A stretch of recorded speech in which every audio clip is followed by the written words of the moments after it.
Hello friends, आपका स्वागत है हमारे यूट्यूब चैनल प्रिपरेशन क्लासेस में। तो जैसा कि दोस्त आप लोग देख रहे हैं थंबनेल में कि यूपी ट्रिपल एससी 2021 का नोटिफिकेशन जारी हो चुका है।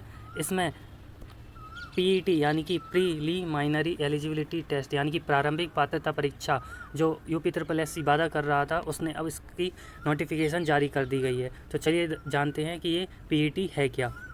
देखिए दोस्तों, ये जो पीईटी है यानी कि प्रारंभिक पात्रता परीक्षा, इसमें होगा क्या, आयोग जैसे कोई भर्ती निकालता था तो वो क्या करता था कि दो एग्ज़ाम कराता था, एक तो प्री और दूसरा होता था मेंस, यानी कि जैसे हम कह सकते हैं टायर 1 और टायर 2। तो क्या होगा, जितनी भी वो भर्ती निकालेगा तो उसमें जो टायर 1 का एग्ज़ाम वो अभी तक कराता था यानी कि प्री एग्ज़ाम जो वो कराता था वो अब उसे नहीं कराना होगा। ठीक है ना, क्यों? क्योंकि साल भर में इतनी सारी वैकेंसियाँ निकलती हैं कि आयोग को ये परीक्षाएं लेने में दिक्कत होती थी।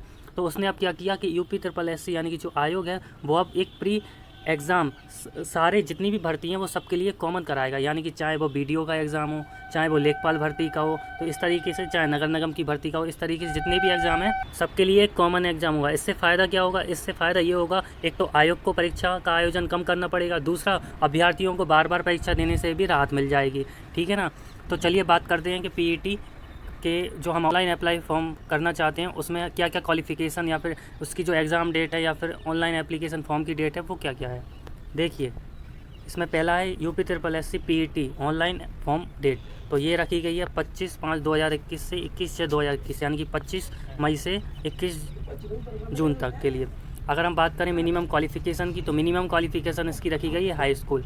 आप इसमें हाई स्कूल हों तो भी अप्लाई कर सकते हैं, 12th है तो भी अप्लाई कर सकते हैं, ग्रेजुएट हैं तो भी अप्लाई कर सकते हैं, डिप्लोमा होल्डर्स हैं तो भी अप्लाई कर सकते हैं। आगे बात करते हैं मिनिमम एंड मैक्सिमम एज, यानी कि इसकी जो मिनिमम एज रखी गई है वो 18 और मैक्सिमम एज रखी गई है 40।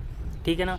लेकिन इसमें एक नोट है दोस्तों, इसका आपका जो जन्म है वो 1 जुलाई 1981 से 30 जून 2003 तक होना चाहिए, यानी कि इन डेट्स के बीच अगर आपका जन्म है तो ही आप इस फॉर्म में अप्लाई कर सकते हैं। अगली बात करते हैं एज रिलैक्सेशन के बारे में, यानी कि आयु में छूट कितनी दी जाएगी।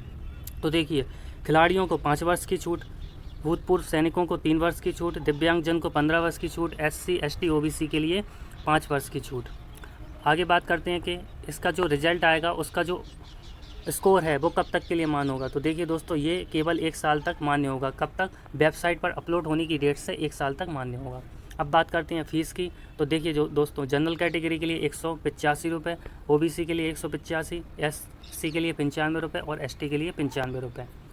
आगे बात करते हैं स्वतंत्रता संग्राम सेनानी, भूतपूर्व सैनिक और महिला अभ्यर्थियों को अपनी श्रेणी के अनुसार शुल्क देना होगा।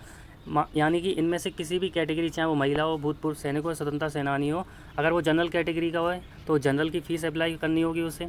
अगर ओबीसी कैंडिडेट है तो ओबीसी के हिसाब से फ़ीस देनी होगी। ठीक है ना। अगली बात कर लेते हैं संशोधन की। अगर फॉर्म में कोई गलती हो गई हो तो संशोधन कब तक कर सकते हैं। इसकी जो डेट रखी गई है वो 28 जून 2021 तक, लेकिन केवल जो संशोधन है वो एक ही बार कर सकते हैं। ठीक है ना। अगली बात कर लेते हैं हम सिलेबस के बारे में एग्ज़ाम के। तो देखिए दोस्तों, इसका सिलेबस काफ़ी लंबा है। ठीक है ना। तो देखिए, पहला है Indian history and national movement. ठीक है ना, यानी कि हिस्ट्री से आपके 5 मार्क्स के क्वेश्चन आएंगे, ज्योग्राफी में 5 मार्क्स के, इंडियन इकोनॉमी में 5 marks, Indian constitution and public administration यानी कि आपका जो पॉलिटी है वो 5 मार्क्स, जनरल साइंस यानी कि physics chemistry bio 5 marks, math 5 marks, Hindi 5 marks, English 5 marks, reasoning 5 marks.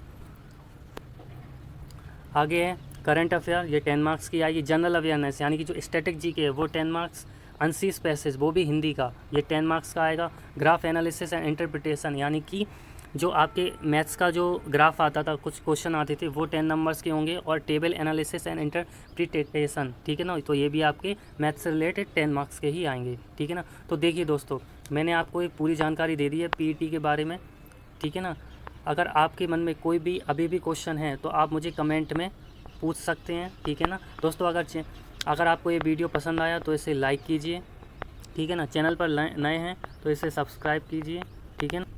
और इसे ज़्यादा से ज़्यादा लोगों तक शेयर कीजिए ताकि ये जानकारी और लोगों तक पहुंच सके। थैंक यू दोस्तों।